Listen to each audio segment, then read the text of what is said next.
नमस्कार मित्रों, हिंदी की पाठशाला में आप सभी का एक बार फिर से हार्दिक स्वागत है। आप जानते हैं सीबीएसई के द्वारा बहुत सारे सर्कुलर नए-नए आ रहे हैं और खास करके आपको टर्म 1 एग्ज़ाम को लेकर के, तो उसके लिए बहुत सारी तैयारियाँ आप लोग शुरू से कर रहे होंगे और आगे भी जारी रखेंगे। लेकिन कुछ महत्वपूर्ण जानकारी मैं आपके लिए लेकर के आया हूँ और मुझे आशा है कि यह आपके लिए काफ़ी उपयोगी सिद्ध होगा। तो सबसे पहले हम आज ये जान लेते हैं कि आखिर ये कौन-कौन सी जानकारी हैं जो आपके लिए उपयोगी है और ख़ास करके उन छात्रों के लिए जो विशेष करके 10वीं और 12वीं की बोर्ड की परीक्षा लिखने जा रहे हैं टर्म 1 की। तो आइए हम पूरे का पूरा जानकारी आपको हिंदी में देंगे जो आपको आसानी से समझ में आए और किसी तरह का मतभेद या किसी तरह का डाउट वाली स्थिति यहाँ पर नहीं रहेगी। तो आइए इसका आनंद लेते हैं। सबसे पहले आप जान लीजिए कि ओएमआर सीट में पहले से भरा हुआ हिस्सा क्या होगा? आपका ऊपर अनुक्रमांक होगा, अंकों में शब्दों में, डेट एग्ज़ाम होगा और पिता का नाम, आपका नाम यानी सारी ये इन्फॉर्मेशन आपको प्रॉपर्ली चेक कर लेना है कि सही ढंग से भरी हुई है कि नहीं है। ये हिस्से को आपको टच नहीं करना है।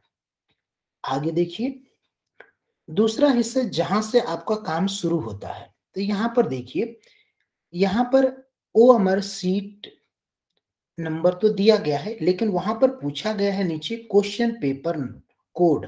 तो ये क्वेश्चन पेपर कोड आपको मिलेगा कहाँ? आपका जो प्रश्न पत्र है, आप देखिए यहाँ पर ये कोड दिया गया है, वहाँ से उठाना है और यहाँ पर फिल कर लेना है। बस इतना सा ही काम है। आपके लिए बहुत ज़्यादा ये सोचने की ज़रूरत नहीं है। भरते समय ध्यान रखें कि कोड में किसी तरह की गड़बड़ी ना हो, क्योंकि इसी के आधार पर आपके प्रश्न पत्र या ओएमआर शीट की मूल्यांकन किया जाएगा। आगे देखते हैं। ये हिस्सा आप शायद ध्यान दिए होंगे, ये बहुत ज़्यादा महत्वपूर्ण है कई दृष्टिकोण से। तो सबसे पहले ये चीज़ देख लें कि इसमें लिखा क्या है। इसमें लिखा है I confirm that all particulars given above are correct. यानी मैं कन्फर्म कर रहा हूँ कि इसमें जो भी जानकारी दी गई है, वो पूरी तरह से सही है। और ये लिखने के बाद अपनी हैंडराइटिंग में यहाँ पर आपको साइन करना है यानी हस्ताक्षर करना है। यानी ऊपर जो भी ओएमआर शीट में डिटेल प्री भर कर आई ही थी, वो सब कुछ सही है। मैं ये कन्फर्म कर रहा हूँ, आपकी हैंडराइटिंग की मैचिंग के लिए भी इसका उपयोग किया जाएगा, सीबीएसई ने जैसा कहा है। आगे देखिए कि इनके अलावा हमें अब करना क्या है? सबसे पहले आपके पास जो होना चाहिए, 2 तरह का पेन आप यूज़ कर सकते हैं, ब्लू या ब्लैक। लेकिन ध्यान ये रखना है कि वो केवल बॉल पेन ही होना चाहिए, जेल पेन अलाउ नहीं है। और जहाँ तक पेंसिल की बात है, आप देखिए एक बार। जी हाँ, प्रोहिबिटेड है, यानी प्रतिबंधित है। पेंसिल का प्रयोग करने के दौरान आपको पाया गया, तो हो सकता है आपका ओएमआर शीट को इनवैलिड कर दिया जाए। मेरी राय यही है कि बेहतर होगा कि आप पेंसिल एग्ज़ाम हॉल में लेकर जाएँ ही ना। हर प्रश्न पत्र आप जानते हैं कि हर प्रश्न में 4 विकल्प देते हैं, ए, बी, सी, डी। हिंदी में है तो क, ख, ग, घ। अब कैसे आएगा वो मैं आगे के वीडियो में इसके बारे में आपको जानकारी दूँगा हिंदी की। अभी हम जानते हैं कॉमन ओएमआर शीट में क्या-क्या है। तो सबसे पहले आप यहाँ देखिए कि प्रश्न 1 दिया गया है, उसमें 4 विकल्प ए, बी, सी, डी दिया गया है। उसके बाद हैशटैग दिया गया है, स्टार दिया गया है, उसके बाद हैशटैग चौकोर बॉक्स है और उसके बाद फिर प्रश्न संख्या 1 लिख कर के उस पर गोला बना दिया गया है। ये हर एक प्रश्न के लिए होगा और यह प्रश्न 1 से लेकर 60 तक होगा। ठीक है? आगे देखिए कि आखिर इनका उपयोग क्या है और प्रयोग कैसे करना है। मान लीजिए कि आपने ए, बी, सी, डी में से किसी पर गोला नहीं बनाया और ये प्रश्न संख्या 1 पर जो हैशटैग के नीचे है, आपने उसको गोला बना दिया। इसका मतलब क्या समझा जाएगा? ये समझा गया कि आप प्रश्न संख्या 1 को छोड़कर आगे बढ़ना चाह रहे हैं, इसलिए यहाँ पर ये आपने इस पे सर्किल किया है। यही मतलब है, यानी ये उत्तर जब भी आपने किसी भी प्रश्न संख्या को गोला ऊपर गोला लगा दिया, इसका मतलब ये आपका इवैल्यूएट नहीं किया जाएगा। ये ध्यान रखना है, महत्वपूर्ण बातें हैं। अब कौन-सा इवैल्यूएट होगा, उस पर हम जानते हैं। यहाँ देखिए कि मुझे प्रश्न संख्या 1 में बी उत्तर सही लगा और मैंने बी पर प्रॉपरली गोला बनाया। पूरा प्रॉपरली गोला बनाना है, आधा-अधूरा नहीं बनाना है, ध्यान रखना है। और उसके बाद जब पूरा मैंने कर लिया, तो मैंने बॉक्स में भी यानी जहाँ पर स्टार मार्क है, वहाँ पर भी मैंने बी लिख दिया और उसके बाद ये जमा हुआ। जब ये करेक्ट किया जाएगा, तो ये देखा जाएगा कि बी आपने जो चौकोर बॉक्स में लिखा क्या है बी, इसका मतलब ये बी उत्तर आपका कंसीडर करके इसी के आधार पर अंक आपको दिए जाएँगे।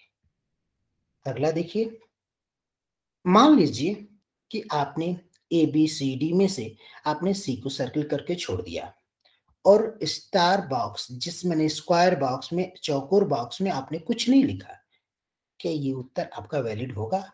उसका मूल्यांकन किया जाएगा? बिल्कुल नहीं, ये कंसीडर ही नहीं होगा क्योंकि आपने चौकोर बॉक्स में कुछ लिखा ही नहीं है। इस बात का विशेष ध्यान रखिए, आपने इतनी मेहनत से इस उत्तर को सर्किल किया है, लेकिन एक छोटी-सी की गलती की वजह से ये अंक आपको नहीं मिलेंगे। तो ध्यान इस पर भी रखना है आपको। आगे चलते हैं।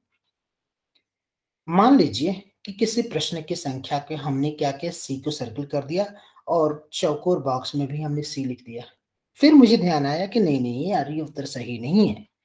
एक प्रश्न थोड़ा डाउटफुल रहा है, चलो इसके प्रश्न के ऊपर भी हम गोला लगा देते हैं। गोला जैसे ही आपने लगा दिया, इसका मतलब ये कह दिया गया कि इस उत्तर को जाँचा न जाए, यानी आप इस उत्तर को स्किप करना चाह रहे हैं। तो ये ध्यान रखना है, जैसे ही प्रश्न के ऊपर आपने गोला लगा दिया, इसका मतलब वो स्किप माना जाएगा। इसके लिए अंक नहीं दिए जाएँगे, तो इस बात का भी ध्यान रखें। आगे, बाय द वे आपने गोला बनाना छोड़ दिया या भूल गए, ध्यान नहीं दिए और आपने ये जो स्टार वाला बॉक्स है, चौकोर बॉक्स, उसमें आपने ए लिख दिया है। आपको अंक मिलेंगे? जी हाँ, ज़रूर मिलेंगे। क्योंकि आपने बॉक्स में तो ए लिख दिया है, वो भले ही गलती से आपने इसको छोड़ दिया है, फिर भी आपका अंक दिया जाएगा 1 के आधार पर। सबसे महत्वपूर्ण बात यहाँ पर शुरू होती है। बाय द वे आपको मान लो कि कोई भी प्रश्न संख्या आपको अच्छा नहीं लगा और आप उसको छोड़ना चाह रहे हो। मान लो कि हमने ये 24 प्रश्न संख्या है, उसको हमको छोड़ना है और आपने इसको खाली ऐसे छोड़ दिया। तो क्या इसको कंसीडर किया जाएगा कि आपने छोड़ दिया? नहीं। यह बिल्कुल गलत तरीके से प्रस्तुत किया गया है। यानी सीबीएसई इसके ऊपर आपके ऊपर एक्शन ले सकती है। इसलिए जब भी आप इस तरह के प्रश्नों को छोड़ें, बिल्कुल प्रश्न की संख्या के ऊपर जाकर के गोला बनाएँ, तो ही ये फाइनल माना जाएगा, अन्यथा आपके अगेंस्ट में एक्शन लिया जा सकता है। ये विशेष बात ध्यान देने वाली बातें हैं। अब देखिए, कुछ परिस्थितियाँ ऐसी हो सकती हैं कि आपने गोला कुछ और बनाया है, लिखा कुछ और है। क्या-क्या पॉसिबिलिटीज़ हो सकती हैं, यहाँ सब कुछ आपके सामने रखा गया है। मान लो प्रश्न संख्या 1 में आपने ए पर गोला बनाया और आप स्टार बॉक्स यानी चौकोर बॉक्स में ए लिख दिया। इसका मतलब ये करेक्ट मेथड है और ए के हिसाब से आपको अंक दिए जाएँगे। प्रश्न संख्या 2 में भी देखिए आपने ए पर सर्किल कर दिया, लेकिन बॉक्स में जाते-जाते आपका दिमाग बदल गया, मूड बदल गया, बोले कि नहीं-नहीं ए सही नहीं है, बी सही है और बी बॉक्स में लिखिए। आपको कंसीडर बी ही उत्तर यहाँ किया जाएगा, ए को नहीं माना जाएगा। तीसरी कंडीशन में आप देखिए, यहाँ पर भी आपने सर्किल कर दिया है ए के ऊपर, बॉक्स में भी बी लिख दिया है, लेकिन प्रश्न संख्या 3 के ऊपर जाते-जाते आपने सर्किल कर दिया है। इसका मतलब ये प्रश्न आपका इवैल्यूएट नहीं होगा। आगे देखिए प्रश्न संख्या 4 में देखिए, आपने पहले क्या किया? एक बी को लिया, फिर सी को लिया, फिर डी को लिया और फाइनली आपने ए को सर्किल कर दिया और बॉक्स में जाकर आपने सी लिख दिया। इसका मतलब आपका उत्तर सी ही कंसीडर होगा। अब देखिए ये सारी परिस्थितियाँ अलग-अलग हो सकती हैं, टिक हो सकता है, लेकिन जो भी उत्तर होगा इसी बॉक्स के आधार पर होगा और जो नहीं अटेंड करना है वो हैशटैग के आधार पर होगा। आप देख लिए ये सारी परिस्थितियाँ मुझे लग रहा है आप समझ गए होंगे और इस तरह की गलतियाँ नहीं करेंगे। आगे देखिए हो सकता है कुछ पॉसिबिलिटी ये भी है, प्रश्न संख्या 13 देखिए। ए को हमने टच नहीं किया, बी को टच नहीं किया, सी को आधा कर दिया, लेकिन बॉक्स में हमने सी कर दिया। इसका मतलब उत्तर हाँ, बिल्कुल सही, सी कंसीडर होगा। उसी तरह यहाँ पर भी डी के साथ भी ऐसा है। 16 के साथ हमने क्या किया, कहीं भी कोई सर्कल नहीं किया, लेकिन बी यहाँ पर लिख दिया, उत्तर बी कंसीडर हुआ। लेकिन 17 में आप देखिए ये पूरा खामा हमने खाली छोड़ दिया। ए बी सी डी में से कुछ नहीं लिया, बॉक्स में कुछ नहीं है, यहाँ तक कि प्रश्न से नहीं है। ये यू एफ एम यानी अगेंस्ट आपकी एक्शन लिया जा सकता है, इस बात का आपको विशेष ध्यान रखना है। यानी किसी भी परिस्थिति में इस तरह के कोई भी उत्तर या प्रश्न संख्या छूटना नहीं चाहिए, इसलिए आप ध्यान रखिए इस बात का। आगे देखिए, अंत में मैं दो बात ये कहना चाहूंगा कि जो भी आपके उत्तर करेक्ट होंगे वो इन दो बॉक्सों के आधार पर ही होंगे। तो पेपर सबमिट करूंगा, मार्कशीट सबमिट करने से पहले इन दोनों पर जरूर ध्यान देख ले कि आपने ये सारे बॉक्स फिल किया है नहीं किया है, या जो अटेंड नहीं किया है इसके ऊपर आपने सर्किल किया है या नहीं किया है। ठीक है, तो ये महत्वपूर्ण जानकारी थी जो मुझे लगा आपको देना चाहिए। हाँ, आपकी अगली वीडियो जो आएगी हिंदी कोर्स बी के लिए स्पेशली, और उसमें प्रश्न संख्या 1 को कैसे अटेंड करना है, 1 से 5 में आएगा कि 6 से लेकर 10 में आएगा, अथवा के जाना है साइड में ओएमआर शीट के सेकंड लिखना है, 1.2 लिखना है, 2.2 लिखना है, क्या लिखना है, ये सारी इंफॉर्मेशन लेकर हम आपको जल्द ही आएंगे। तब तक के लिए आप लोगों का दिन शुभ रहे, धन्यवाद। और मुझे आशा है कि आज जो मैंने समझाना आपके लिए चाहा है वो आपको जरूर समझ में आया होगा। ठीक है, तो साथियों इसी तरह आप हिंदी की पाठशाला में साथ हमारा देते रहें, हमारे साथ जुड़ते रहें, और तब तक के लिए आप लोगों का दिन शुभ रहे। बहुत बहुत धन्यवाद। मुझे आशा है कि आज की वीडियो आपको अच्छी लगी होगी, और इन्हीं चीजों के साथ मैं अपने वाणी को विराम देना चाहता हूं। तब तक के लिए आपका दिन शुभ रहे, धन्यवाद।